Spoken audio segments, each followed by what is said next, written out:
taking notes? All right. So good morning, everybody, and welcome to the Washington County Digital Equity Coalition. And so I'm Elaine Abbott. I haven't met all of you, most of you, I think. I'm Elaine Abbott, Community and Economic Development Planner with Sunrise County Economic Council. And so because we may not all know each other, I figured what we would do is we just go around the Zoom room and you can introduce yourselves and where you work and why digital equity is important to the populations, the folks you serve. So, okay. So Jane, you've been at this for quite a while, I think. How about if you start?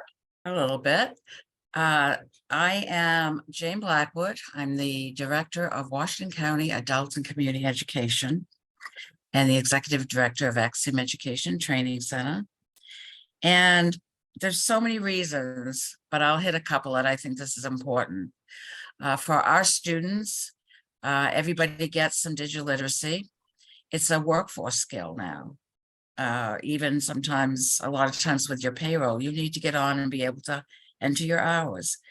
It is good for distance education. Probably 65% of my students right now are doing their education work with distance education, either through a platform like Zoom or just an online straight course. But it's really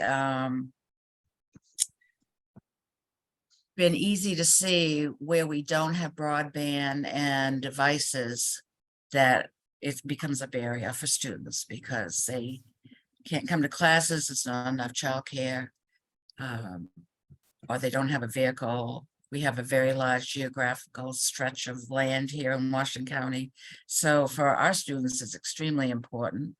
And for businesses, it's very important now to stay connected to all of the partners and getting products out and various things. So that's a little bit of my list. Thank you, Jane. You're right on. Katie? Had to pick me. I'm still trying to figure out. I'm just going across here. So I'm Katie Bragg. I am the Entrepreneurship Program Manager at Sunrise County Economic Council. In a few weeks, you will be able to see me in our new building in that great big front window. If any of you have driven by, that's where I'll be living, not in this blue room in my house. I will be honest, I was just asked to join this group recently, so I'm not 100% certain how it's going to fit into my role as Entrepreneurship Program Manager. Obviously, very important to business owners and entrepreneurs. So, we're definitely, it's something that everybody needs access to. So I will leave it at that. Perfect. John? Good morning, I'm John Gulliver, the Director of Economic and Community Development at Northern Maine Development Commission. I'm sitting here because we're going to be doing the same type of coalition in Aroostook County in about 3 weeks, so hoping to learn a little bit. We also look at broadband as a huge economic and workforce development issue.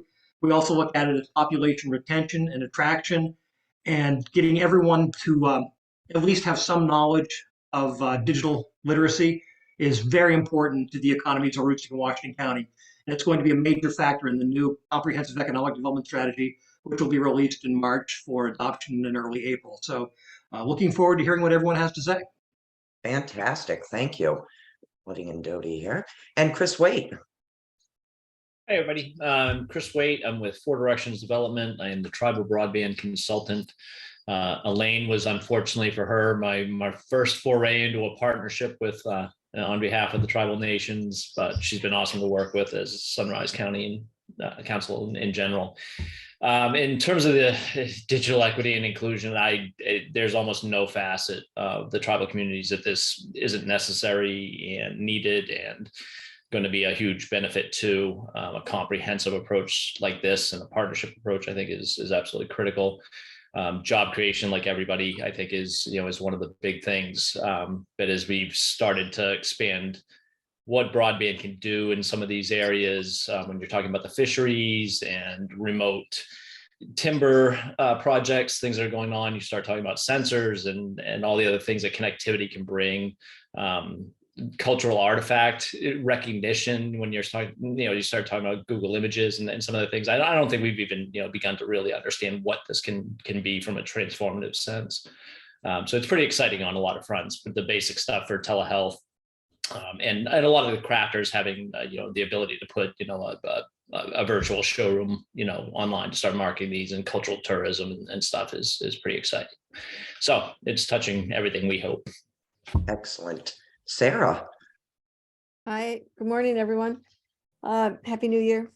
I've got my Greater East Grand Region hat on. I'm the interim director for that effort, and that is a citizen designated economic planning region that covers the very southern part of Aroostook County, the very northern part of Washington County, and a blip of Penobscot County with Drew Plantation. And we have been in broadband planning for the last couple of years and have an application in front of Maine Connectivity Authority. And the digital equity and inclusion planning is the next rung on the ladder in order to be able to, assuming MCA does what I hope it does, then we would be in lockstep in terms of ramping up both acceptance of fiber and switching people, as well as the necessary technical education and equipment needs that there are in that region. So. Excellent. And Betsy. Good morning. I'm Betsy Fitzgerald. I'm the Washington County Manager, and I serve as the connection to the Washington County Commissioners. So everything that goes on in Washington County is of interest, of course, to the commissioners, which means it's of interest to me. Thanks, Betsy. Elsie. Good morning. I'm Elsie, Executive Director of Healthy Acadia. We primarily serve Washington and Hancock counties, doing a broad range of community health supports and programming. And so this is similar to other community organizations, an issue that's of real importance and urgency to the folks we serve, to communities in general, to accessing best health care resources and health support services. So I'm not quite sure the best way we can be supportive, but we definitely want to be supportive of the effort and moving forward. I and or other key leaders from Healthy Acadia will be eager to stay involved and support however we can. Thank you. And Dodie? Hey, good morning. I'm Dodie Emerson, and I work for the Washington County Career Centers. We help people with job search and training type of things. And on the flip side, we help employers with filling employment needs and trainings and that type of thing as well. So digital literacy, oh my goodness, literacy is very important to all that we serve here. Absolutely. And Danny? Yeah, my name's Dan Sullivan. I know most of the people on this call. I'm a president of Down East Broadband Utility, Maine's first and only fiber to the home operating utility. We're in 6 towns now, and talking with others. I've been a fiber to the home advocate here for coming on 20 years. And I've always held a strong belief that we need to have the infrastructure in place in order to be able to achieve this digital literacy we're all talking about. It doesn't make much sense if the road isn't paved before you can, because once you can get people over to realize what a benefit broadband is to their lives, if it doesn't work right, you're not going to keep them there. So I'm happy to see that MCA is on board with mostly fiber to the home projects. We certainly are. And we hope to, because of our older population, we hope we're signing up customers daily. So we're very busy, but we're bringing on a lot of people. And I think it's important that we can teach them how to use this new resource. Definitely. Yeah. If you build it, they may not come. And Laura. Here we go. Good morning, everyone. My name is Laura Thomas. I'm the Director of Access and Advocacy Programs here at Mano and Mano. Our offices are out of Millbridge, Maine. I'm working from home. I apologize for my birds in the background. They hear people talking and want to join in the conversation too. I think for us, digital literacy is really important, and just the resources our community members can access around educational supports, whether it's ESL classes from their homes, and just everything else that happens connected to our lives that's online. And I think another thought around this that is always a challenge we attempt to overcome with, like, there's so many programs that are available all over Washington County that we just can't access because they're not language accessible.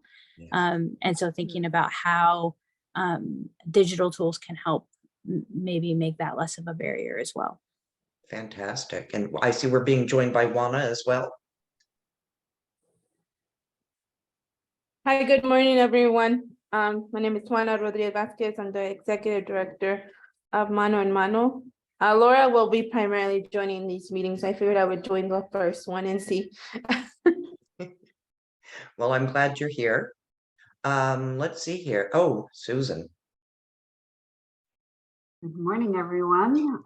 My name is Susan Corbett. I am the Executive Director of the National Digital Equity Center. I'm happy to see so many old friends and colleagues on the call, and I'm happy to meet new ones. The National Digital Equity Center was started in 2018 to help close the digital divide here in Maine.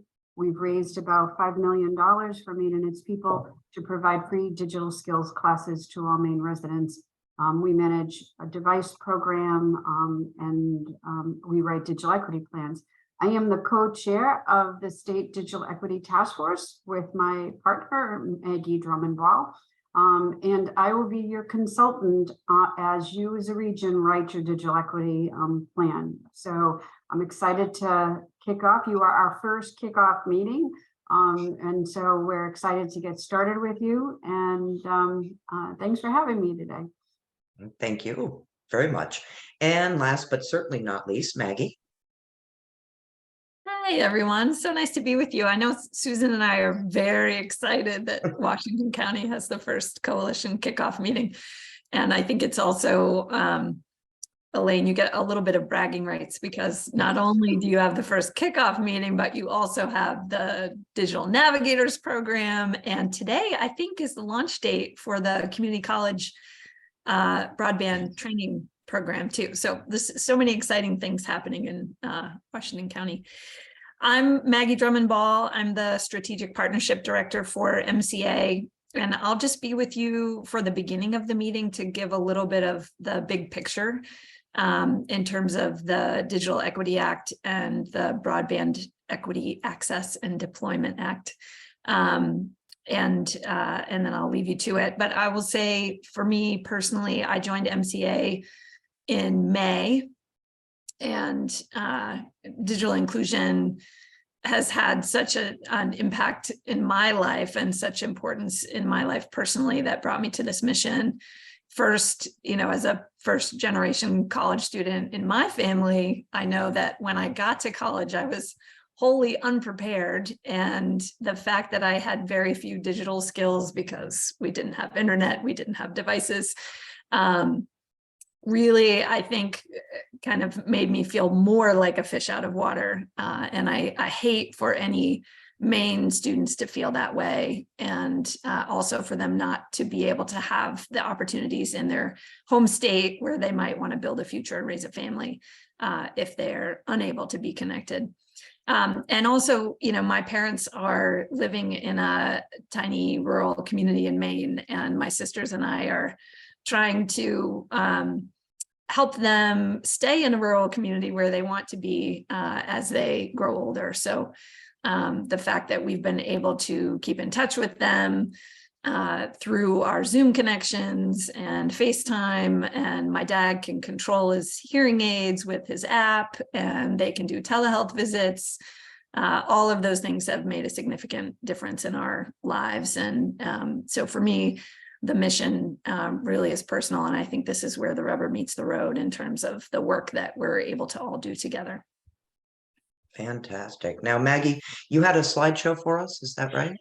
Yes, I just have a few slides that may help illustrate what we're talking about. Elaine, if you want me to, am I all set up? Yeah, you should be able to. All right, let me see if I can just. And just before you start, I'm just going to say we've been joined by Melissa Mitchell and Melissa, if you want to briefly introduce yourself and why digital equity is important to you and the kids. That'd be great. Hi, sorry I'm late. Bell just rang for lunch. I'm Melissa Mitchell. I teach high school English, Latin, and a couple other things at Shed High School in Eastport. And we are really interested in finding ways to help decrease the digital gap for our students. There is a huge gap in access for our students between those who, even those who live in town, there's a huge gap, but especially those who live out in the surrounding areas. A lot of education now is being done online, and for our students to be able to have access to college courses. Almost a quarter of our high school students are taking college classes any given semester, and most of those are online. And so to really be able to provide the resources for our students to be able to not only participate in their education, but to learn how to become good digital citizens and to how to navigate critical thinking, that English part of me, is really important. So.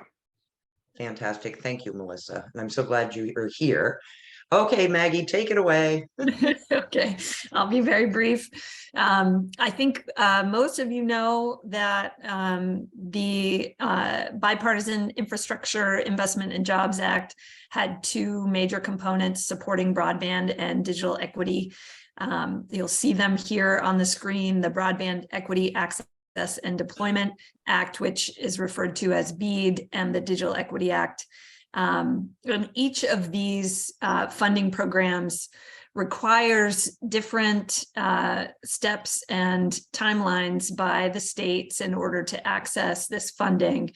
And what Maine has opted to do is combine our BEAD and digital equity planning processes into one and make sure that digital equity is woven throughout our overall plan for broadband for Maine. So what this means is that we have been the recipient of planning grants for both our infrastructure deployment and our digital equity work.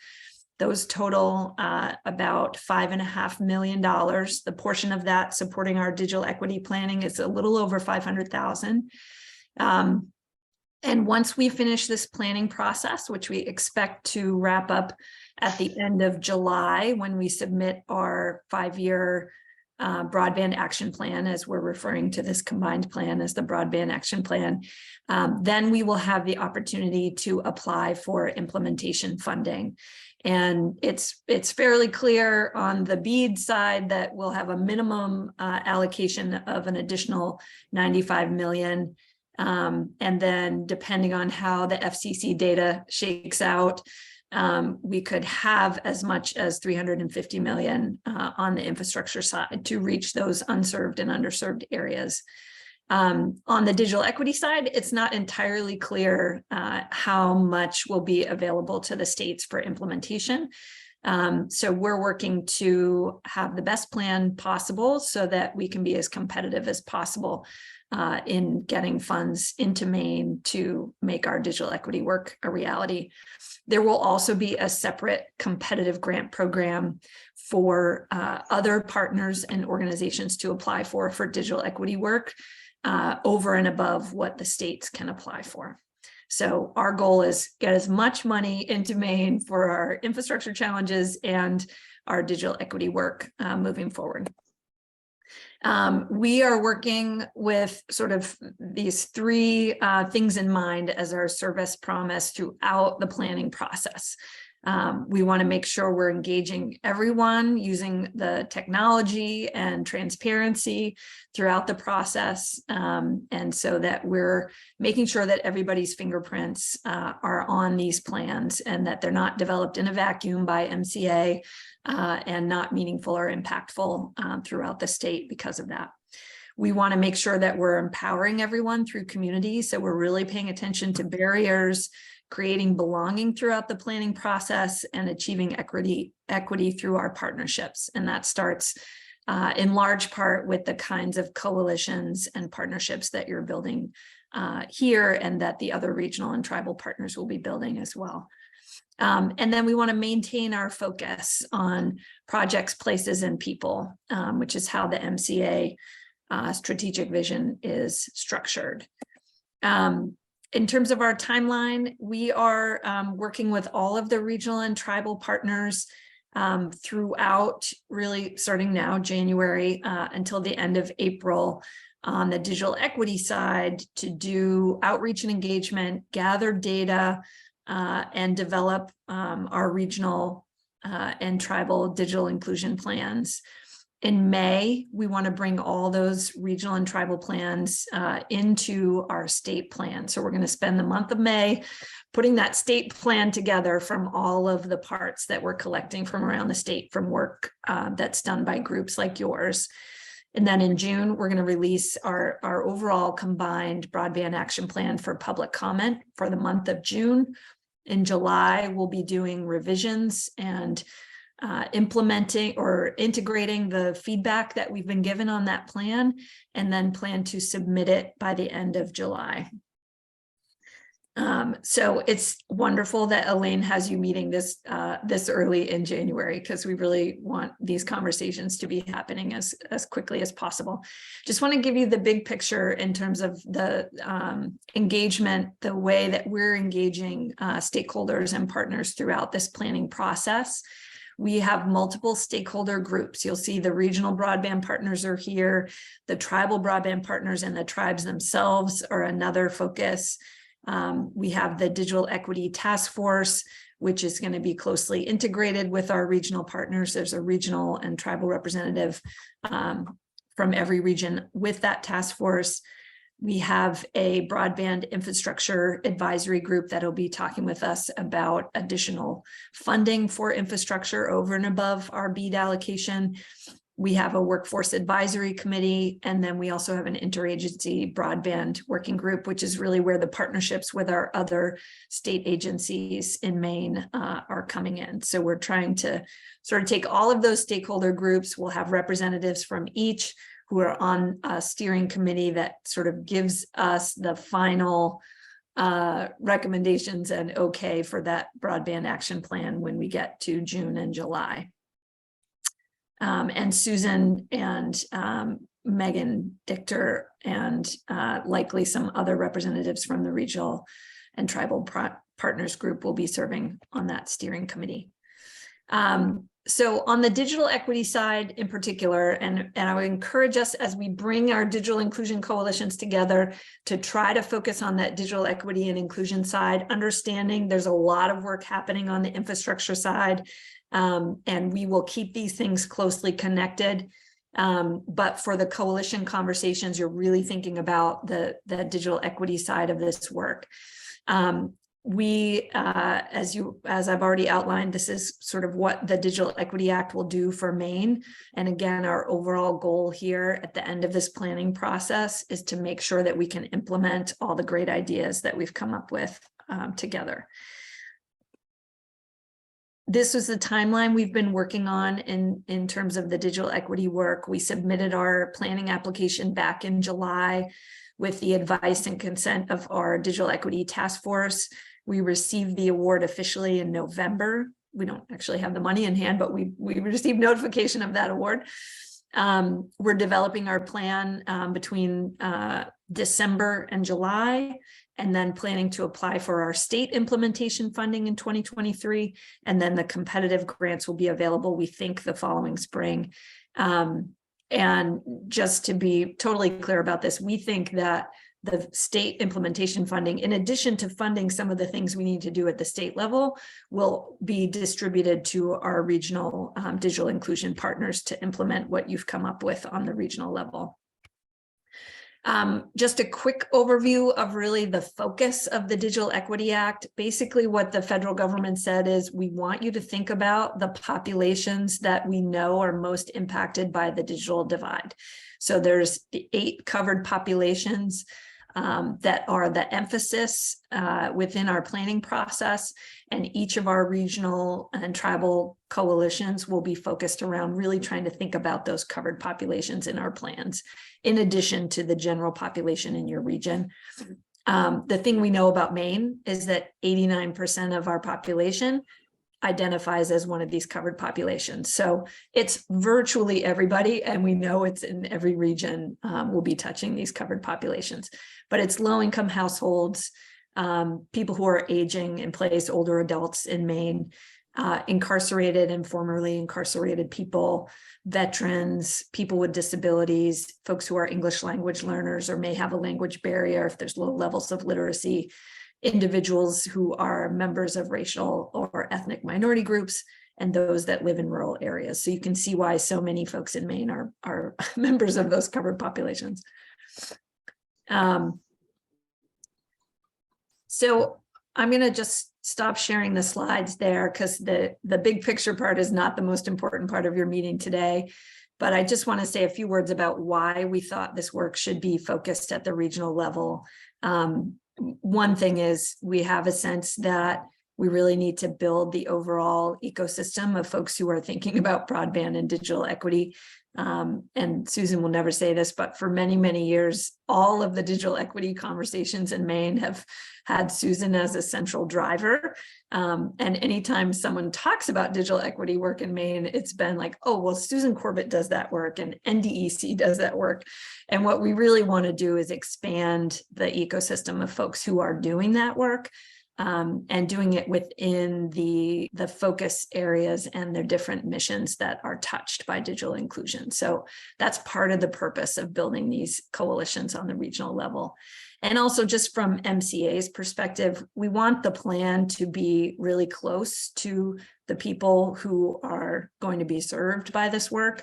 So we think that's the regional scale because it also allows us to really access the assets and the benefits at the regional scale. So at a community level, you may not have a program that's focused on digital inclusion. You may not have a digital navigator, but at the regional scale, you're more likely to have some of those assets that you can draw on to benefit folks in your community.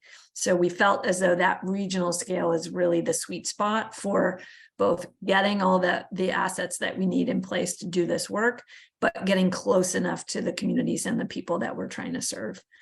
And I mean, I guess the last thing I would say is that the upshot is we just think there's no other better way to do this work than doing it together. And we really want to make sure that lots of folks have an opportunity to design the plan and that it's really grounded in the needs and the opportunities that we see in our communities and specifically for those covered populations. So that is the reason that we've asked our regional and tribal partners to focus this work in this way and to begin to build partnerships with folks like all of you.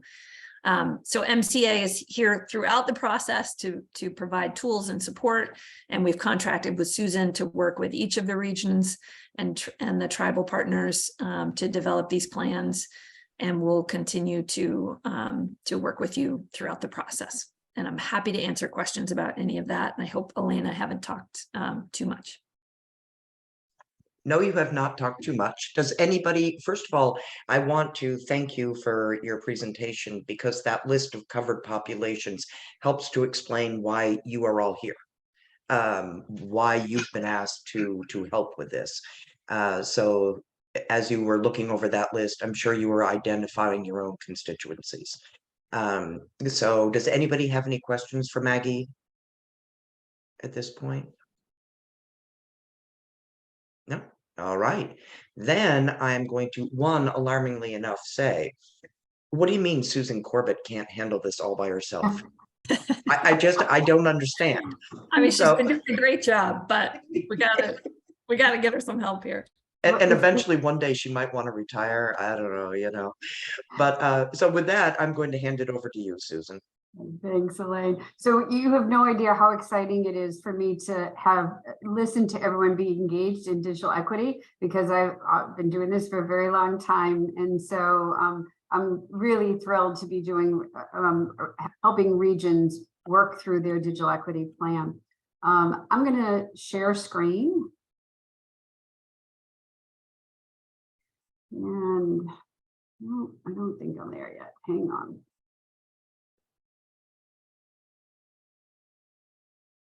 All right, can you see the PowerPoint? Oh, Okay, great. Okay, so so what are we talking about here, right? We're talking about what is digital equity and digital inclusion. Let me get into the slideshow mode. There we go. Now we're cooking. Okay. So digital equity is a condition in which all individuals and communities have the information technology capacity needed for full participation in our society, democracy, and economy. That is the industry standard on what digital equity is. We really saw how deep the digital divide was during the pandemic, when students needed to connect to school and they didn't have an internet connection, or there was no device in the household. Remote workers or employees who were suddenly remote workers, same issue, didn't have a broadband, or couldn't afford broadband, or didn't have a device in order to participate as a remote worker. And then there was the third group that many of us lost sleep over, and that was the older adult population who are already battling isolation and loneliness. And now we have a shelter-in-place order, and maybe no access to video conferencing with family, friends, healthcare providers. So we know that digital equity is necessary for civic and cultural participation, employment, lifelong learning, and access to essential services. Susan, Yes. I'm Yep. not seeing the slide presentation. I'm seeing your whole thing. So I don't know whether the slides are moving or not. All right, let me move this over here. Sorry, everyone. That's okay. Is Thank you anybody for else letting me having know that problem? And no, Yep. it just needs to go from the initial slide, Susan. You're in like your presenter view. Are we here? Can you There see we go. that? There we Yep, go. There we All go. right, thank you. I have 3 screens, so I wasn't sure where it was all showing up. So thank you. Yeah. So we achieve digital equity by promoting digital inclusion, which is affordable broadband, affordable equipment, digital skills training, public computer access, and technical support. The number one reason that people do not subscribe to broadband is affordability. The number 2 reason is time. They don't have equipment, or they don't have the skills. They don't know what to do with that equipment or that broadband connection. And so our job in creating a digital equity plan is going to be addressing each of these components of digital inclusion. Let's get to this one.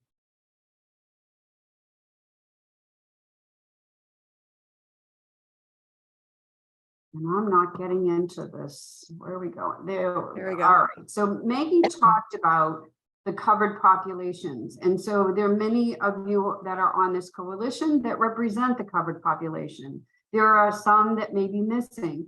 When we're building your digital equity plan for Washington County, you might bring in some subgroups or individuals to help in making sure that we have a plan to reach each of these covered populations. It's going to be really important in the final plan to say, here is our plan for older adults in Washington County, or for veterans, et cetera, through all of these covered populations. And then there we go. Oh, back up.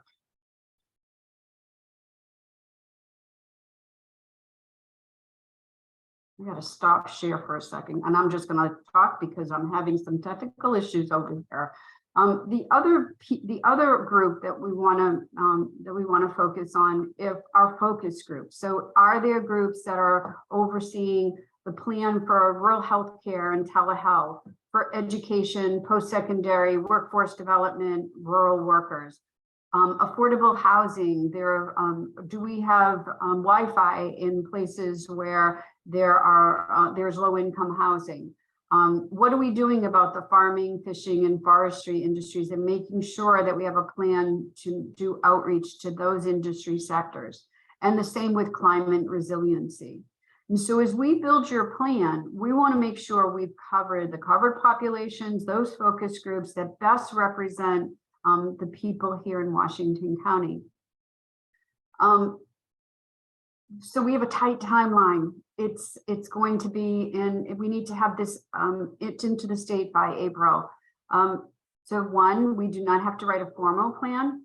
We're going to have a template that we can upload information to the state through some type of Google Drive. The state is going to take all of the individual regional plans and mash it up together into that one big plan for the state. As we're building this plan, we're also going to talk about a budget, right? So what is it going to cost us to make sure that we're addressing affordable broadband or devices or digital skills training or technical support? And so when you think about, so I like to think backwards. Here's our budget we're going to submit to the state. And when the state receives funding after it sends in its application for that capacity building grant, it will filter down to Washington County. Hopefully that's the plan. So we're going to make sure that we've got enough funding in there to execute the plan that you're going to all build. I think I'm going to stop there because there's a lot of information. We're going to be working together over the next month. We're going to meet with me once a month, and then as needed throughout the rest of the month. Elaine and I will be working very closely together as we're making sure that the covered populations are being addressed and all of the focus groups as well. Elaine, I'm going to stop here and let you take it away because you've got 20 minutes to finish the rest of all of it. I know it's a jam-packed agenda. It really is. And I actually had your PowerPoint pulled up earlier, and I was waiting for you to take a breath so I could offer to bring it up, and that's fine. Okay, so let's see, last week, maybe it was Friday, probably haven't had a lot of time to look at it. I sent the digital asset inventory, and as you can see, Washington County is like it just is seriously lacking. So one thing I wanted this coalition to think about, one of the things we need to think about is what assets do we have here? Are there classes outside of NDEC? If you're unfamiliar with NDEC, Susan, if you want to, or if you're unaware of the breadth of what NDEC does, if you want to drop in the chat the link to your website, that would give people, I think, something to think about. Are there classes that we don't know about going on in tribal communities, the Latinx communities? Katie, are you aware? I know that there's a lot of classes like workshops and things like that for people trying to get businesses going. So I just wanted everyone to kind of think about, Sarah, is there anything happening in your region of classes or computer devices, or so to look at these things? Adult education, yes. So all these things, the Career Center, I don't know whether or not you hold any classes. Does anybody do anything about hotspots? We need to kind of coalesce this information for our own digital asset inventory. That's great, whatever's going on in other parts of the state, but it doesn't always help what's going on here at Washington County. So if that's something that you can all think about, or what would help, like, for example, if there are hotspots. For example, I was just talking with one of my colleagues here not too long ago. And so at any rate, he was explaining to me about, he was working with a young man in a very, very rural part of the county, who's a digital artist or something of the sort, has clients all over the US, but was thinking about leaving Washington County because his internet access is so lame that he was having a hard time communicating and getting his business really out there because just his connection. So if we think about the people and the populations we serve, what would help? What do we know that's already out there? And we can create our own digital asset inventory. So it is a resource for everyone, not just, you know, give IT, get IT. That's not in Washington County, but Susan can certainly speak to that with devices, free or low cost. NDEC works closely with them. So as we think about that, that's something like before we meet next, or by the time we meet next, that you guys can email it to me, you can whatever, and I can start, you can call me, we can Zoom, you can email it to me. I do know, for example, that if Melissa's still on, I believe she is, that Shed High School, for example, is working on a like a tech center in the high school that apparently is going to become a community working space with 3D printers. And so these things are happening and in pockets. So it's like, let's break out of the silo thing and share this information so that we know what's going on. If it would help the people you serve to have hotspots, that would be helpful to know. Because as we're talking about, like, if, well, this person really can't, wants to take classes, but can't because they don't have an internet connection, or it's so bad. Is that something that we can pack into our plan? Melissa, yeah. So just let's think about those things just to kind of get our brains moving on this, because the timeline is wicked short. And I know we've got, Elaine, I will Yeah. send you a spreadsheet that you can send around to the coalition members to gather that information. There's Right. some, you know, some good fantastic. guide of what information that you're looking for. Fantastic, thank you. And we are early out of the gate on this, very early. So we're the first ones doing this in the state. Washington County waits for no one. So the other thing here is the ACP. I don't know, to me, this is the first and easiest low-hanging fruit that we can accomplish. The ACP is the Affordable Connectivity Program. And it provides a discount on internet. It's a broad, enormous amount of the population that it serves. And while I'm talking, I'll actually, but it provides up to $30 off per month for low income, for veterans, for just, it is a huge, and I don't mean like the very, very 200% of poverty level.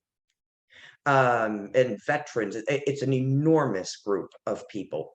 And it's up to $75 a month off for those on qualifying tribal lands. And so I have created like an FAQ, a fact sheet that I am going to send to every single one of you. We have it in English and in Spanish. And so I'm going to send them to all of you. And that is the easiest way we can start. People don't know about it, or they lack the digital literacy skills to complete the application. And another big barrier I have discovered is they think it's a scam. And it's not a scam. So I have personally helped people, friends and neighbors sign up for it.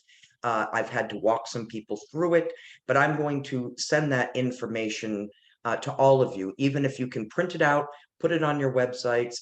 Let's get that information out there so that people can save money. They don't have to stare down the barrel of this, you know, I can't afford a $70 internet connection. Yes, maybe I could do 30 or 40, whatever. So a lot of times with the lower internet, with that, a lot of people are getting internet for next to nothing or nothing. They're getting it for free or very, very inexpensively. I have a friend who I helped sign up for it. She pays $10 a month. That's what she's paying right now for internet service. So it's a fantastic program. And if we can get that information out, I have sent to some schools, I've sent that out and said, if you just send them home in backpacks, And so that the parents get, so it's easy to understand, very simple. We've got 15 minutes here, so let me just pull that up really quickly. And Susan, if you want to jump in on that while I'm looking for this, just so I can, or if you have anything to say about the ACP. So That's been unmuted. So the National Digital Equity Center has a class on how to apply for the Affordable Connectivity Program.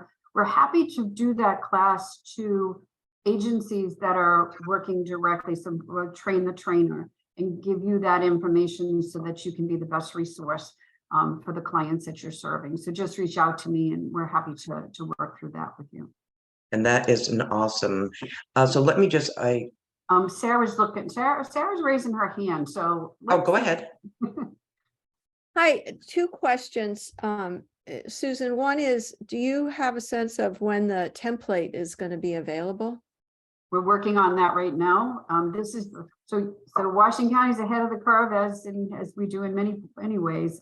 So we're hoping we can get that template, working with some of the consultants that MCA has contracted with, and get that up and within the next couple of weeks. So as soon as it's ready, we'll get it out to you. Okay. And then the second question I have is, it could go down a deep dark hole. So it's not intended to do that. But when we're talking about rural Washington County or rural Aroostook, any rural place, I mean, this question about equipment and hotspots is complicated and actually diminished in terms of an asset because of cell phone coverage. So is there any, do we need to include that factor at all in what we're investigating and coming up with? So for purposes of the digital equity plan, so there's, and I'll actually jump into this a little bit early, Elaine. Part of the funding for each of the regional and tribal partners is a partnership with the Maine Broadband Coalition. The Maine Broadband Coalition will jump in at a later date to talk about broadband. Cell has never been considered broadband. It is used though for hotspots. So there's your confusion there, right? I think that if you were going to, if you were going to survey someone around this, you might, one of the questions could be, do you have a broadband connection at home? And the answer is no. And then you could do, do you use your cell phone to connect to the internet, right? So that's right. So you might want to, that's something to think about. But for purposes of asset inventory, I would not be including cell phones unless they're specifically being used as hotspots. Okay, thanks. Thank you, Susan. And I'm just going to quickly share the fact sheet or the FAQs. Everybody should be able to see this. So it is a very straightforward, a very straightforward explanation of what it is, what the ACP is.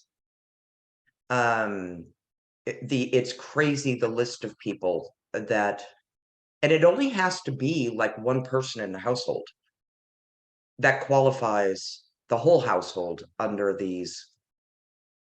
Yeah. Just, some people wonder if they're going to get a check every month to help offset. Nope. It directly comes off their internet bill. The connection of how they can find out if their internet service provider participates. And for some people, it is going to be a complicated. If you lack digital literacy skills, it could be complicated. And as I said, in Washington County, the biggest barrier that I have uncovered so far is lack of knowledge about the program, inability for some people to complete the application, and the fact that people think it's a scam. So like I said, we have them in English and Spanish, so I'm going to send them out to everybody. And that's, like I said, low-hanging fruit. If we can get those out to the people we serve, whether it's schools or adult education, mano a mano, whatever, just have them available for folks. Put it on your website. It's the easiest way that we can get at least something motivated here, getting moved in short order. So And let me, I think the only other thing that I would add to that, Elaine, is that the National Digital Equity Center received funding from the National Digital Inclusion Alliance, which is a national organization, for a digital navigator for Washington County, focusing on the tribal community and older adults here in Washington County. And those digital navigators can come to a location and help people sign up for that ACP benefit. We can do a presentation. So again, reach out to me at any time if that sounds something that might be helpful for your organization. And I see that Chris has raised his hand. Elaine. yes, Oh, Chris. Stop playing with that raise hand button. oh. He maybe may have he had, will. he Okay, may well, have had to step away for a minute, but he'll be back, I'm sure. Excuse me. So because we are coming close to time, oh, go ahead, Chris. Sorry, I did have to step away. Two things on the question about cell phone and hotspots and stuff. Susan, you and I talked about this, and Maggie and I have had a couple of conversations. At some point, breaking infrastructure out of the discussions on digital equity, I think is going to be really helpful, so we don't suck up a lot of time on that, but still have people dedicated to figuring out those aspects of it. So that's sort of a work in progress, I think, with a lot of people on the higher level planning. Secondly, I don't know if you've planned for this yet, Elaine. I've started to run into it with the tribal, communities that are starting to really get their ACP stuff together. Yeah. Do we have like a repository that we can put where are people finding hangups in the application process? Right now, there seems to be a glitch with entering in your household size info, something we can share all these resources rather than everybody going down the same path. Right. Same Yeah. dead end. That's a great idea. Yep. And actually, Susan, you might be the no-brainer for that. Yeah. NDEC, not you, but personally, but NDEC might be, because of the classes and because of the digital navigator and the outreach happening. That might be the best. And of course, other people can report in too, but NDEC does far more of this on a massive scale. Yeah, And- we'll get a Google Doc up through the MCA website and get that out to everyone so that if they are having problems, they can report in, and then we can report back to FCC. Just as an FYI, NDEC has applied for the FCC Affordable Connectivity Program to add digital navigators to each of our 13 regions. And Elaine, do you want to talk about your application? SCEC is also getting its finishing touches today. So SCEC is also applying for the FCC ACP Alphabet Soup Affordable Connectivity Program outreach and enrollment, whatever they're officially calling it, with the intention of hiring a full-time person to do ACP outreach and enrollment. Oh, great. So should that be funded, we're not in competition with NDEC. Mhm. It's a collaborative effort that we're just hoping to get a pile of money for Washington County. Yeah, and one other piece around that of the collaboration. So Maine Connectivity Authority is partnering with Education Superhighway, which they are developing a phone app customized for Maine residents so that individuals can apply for that benefit right over their cell phone, again, decreasing the barriers to applying. So everyone is working together on this. If SCEC is funded and we're funded, Chris, they're looking to get some funding for the tribal communities. We have our full-time digital navigator, so we're going to have a lot of resources that we can utilize all around the county. And you guys, just connecting the dots on all of that, is the time frame on all of that like within the February, March, April time frame on the planning, or is all of that post-April? So the Washington County Digital Navigator that's funded through NDIA, her first full-time day is today. So she will be available. We won't hear on the FCC grant until probably March. So I would not, I don't believe that we'll have it up and running before the deadline. The deadline's a short deadline. And to Chris's point, we're going to keep it very much on target around those digital inclusion and digital equity efforts. The broadband piece of it will be coming in. Elaine's working anyway on that with different groups around the county and with Maine Broadband Coalition. So we're going to try to do everything we can to keep right on task. And it's a fast track. It's going to be a fast track process. Okay. It is, But we can do it. This is Washington. We can, of course we can. So I dropped into the chat education superhighway. So they are working to make it easier for people to be able to sign up for the ACP or Affordable Connectivity Program. So we've got about 4 minutes left. I do like to be respectful of people's time.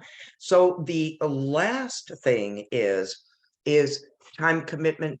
How often do you want to meet on this? How often can you meet? That's kind of what days, what times work. So I know Susan's going to be meeting with us once a month. Would we be able to meet another time outside of that? Like is 1 hour twice a month? Would that work for most of you, or what do you have for availability? I don't want to soak up your time, And I think just to add to that, Elaine, as you sort of start getting rolling, having homework that people can bring back information is going to be really helpful. Yeah. So maybe we can just at this point, plan our next meeting. Maybe if it were aligned with when the templates are ready. I mean, I hear that your first homework is what does everybody know about assets in Washington County that aren't in that report, right? That was the assignment that I thought you said, Elaine, and collecting those. So that's good. For me, I can try and contribute to that, and meeting with the template in front of me is going to be a really efficient way of working. And Elaine, I would just throw out there too, as we start thinking of how often and stuff, recordings are critical. Some of us are going to be on multiple regional partners, groups, the digital navigators. There's a lot out there for sure. So being able to kind of consume it at our own time and pace and availability would be super helpful. I think so too. Absolutely. So Susan, you were saying that template might be available in a few weeks. We're hoping we can get it ready by the third week of, we're talking like the third week of January. Some of this is going to be through the work with the consultants that MCA has hired. They have hired the National Digital Inclusion Alliance to help guide us. They've also hired a research and outcome organization to help us with measuring and getting data to us. One thing that I believe will come up probably in your next meeting with me is going to be around the data in Washington County, the number of low income, educational attainment, number of homes, et cetera, et cetera. So that's all coming. We're on we're building the plane as it's flying really with MCA. They're all, they haven't even received their funding yet from NTIA. So that's, but I think it's all going to come together pretty quickly. Yeah. One last question, Susan, is there any way that where you didn't go in your slide presentation, or Maggie didn't go, I can't remember which one it was, where there was kind of an outline of the plan? Yeah, I'll send that slide deck. I'll send that slide deck to Elaine, so you've all got it. Okay, that would be great, because even in the absence of a template, for me, if I can see where we're headed from a plan outline perspective, I can back into where I might start. And just to make it as simple, right? So your plan needs to address all the digital inclusion components. Yep. And it needs to make sure that we have a plan for each of the covered population. Those two are the big highlights, and the template is going to align with that. Okay. All right. So it is 12 noon. So here's what I'm going to do. Susan is going to keep me apprised of the template. I will send out one of those famous doodle polls, and to determine when we can next meet. Does that make sense for everyone?